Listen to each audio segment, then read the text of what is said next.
we're here. I hope you're all in the right place. We're at Tying 101 on BYU's 4th floor of the Law Building. And we're going to dive right into things. I hope you all have your ties ready. And your button downs, of course, because we're widespreads are tomorrow. So wear your widespread tomorrow. Okay.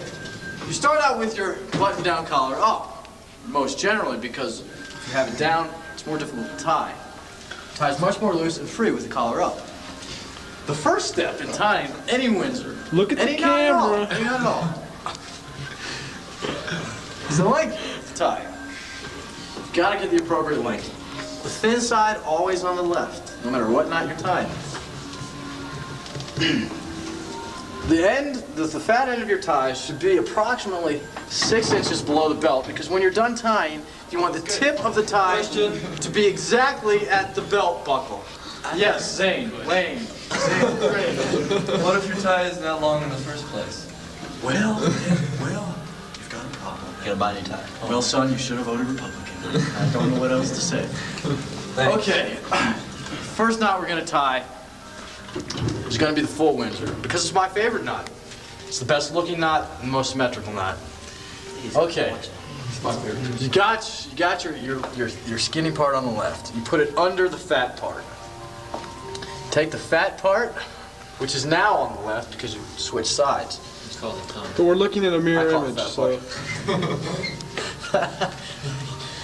You take the fat part around the back. Now this is the critical point. This is where most people mess up their half Windsors with their full Windsors. You take the fat tongue, the fat. By the way, dances to it too. You take it back and forth, over the top, down the buttons, and around, and it should always come out the back nice and nice. Now, the key in making a good-looking knot, keep the knot tight always as you're tying it. Make it as tight as it can get. Tighten it, because you're going to want it tight and tight with and with good shape. Unlike your women, Now, you take the tongue, the fat part, wrap it over the established knot, and bring it up from the back. Now you have the basis of your full Windsor. The only part left to do is tuck the tongue down into the tie. But this is very critical. This is how you lose the good look of the knot. Because see, right now it's nice and tight. It's got the right shape. So it's a perfect pyramid, or whatever you want to call it. It's got the right shape. Yeah. But now the hard part here is you have to loosen it to slip the tongue, the fat part, back down. So you loosen it, trying to keep the center as tight as possible. Question. Yes. What's the purpose of going back and forth? Oh, you know, stage fright, I guess. I don't like cameras. Now, you look at this. This is an ugly knot. This is how a lot of people leave it, because they don't know any better. This is ugly. Put the collar down. Let's see what it looks like. Okay, wait, no. Now, the key to making this knot tight and firm and the way you like girls' butts. Take the top of the tie, the top behind it. Pull it from there. Not the big mistake most people make is they just crank down on this. No. You take now. This is more time-consuming, of course. You know, most people are too impatient to do this. You just pull here, keep tightening from here, slide it down through here, and always, no matter what GQ says, get rid of the dimples. Because dimples are never symmetrical and in the right place. They make it look sloppy.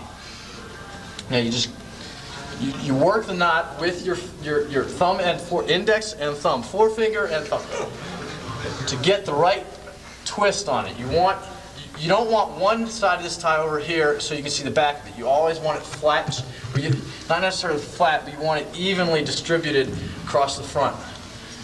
So you just kind of twist it until you get it the right way, and keeping the bottom as tight as possible, as well as the top.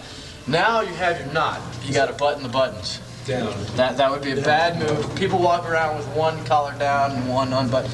It's always unattractive. Are you done now? No. There's a long way to go. It's been 3.5 minutes. It has. Okay, now you got your knot, but you look at it, you go, all right, that's a good knot. It looks good. and you just adjust it, make sure it's perfectly centered, because I hate it when newsmen go on the air and their knot looks like this. This is a mistake.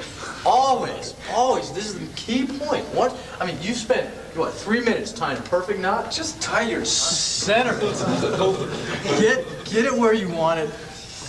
And that's Tying 101 for Tuesday, the 23rd of August. And don't forget your spread collars next week, because we'll be doing spread collars. How long does it usually tie to do that exact knot?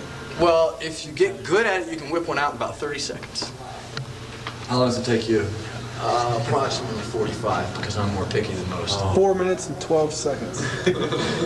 I was teaching.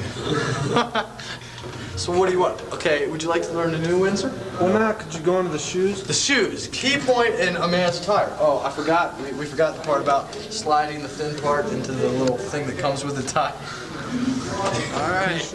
Well, we got our tie. Now, also, always also, silk ties tie much better than any other fabric tie, and of course, they're more beautiful. They feel good and they look good. And that's what clothes are for. You know, shoot. All right, the shoes. Well, shoes, you know, always important that they're dark. Dark shoes, darker than the suit, because, you know, at least in suits, you know. I mean, These dark by putting it. you got your three basics. You got your black, you got your brown, not tan, brown, and burgundy. So those are your three mainstream shoes. Of course, the most popular businessman shoe would be the wingtip. Of course, we don't want the old clods grandpas wear, so you got to go Italian. Thin sole, cut fairly narrow, nice leather. Is there anything wrong with those shoes? The white ones? Yeah. Oh, they're fine for beach wear. What about these? Holes. What about those? Now, those are some herding unit shoes from the 60s. I don't know what to do with that poor boy. I already talked to you about He probably still wears headbands and covers whole forehead. You guys from Potomac, Maryland.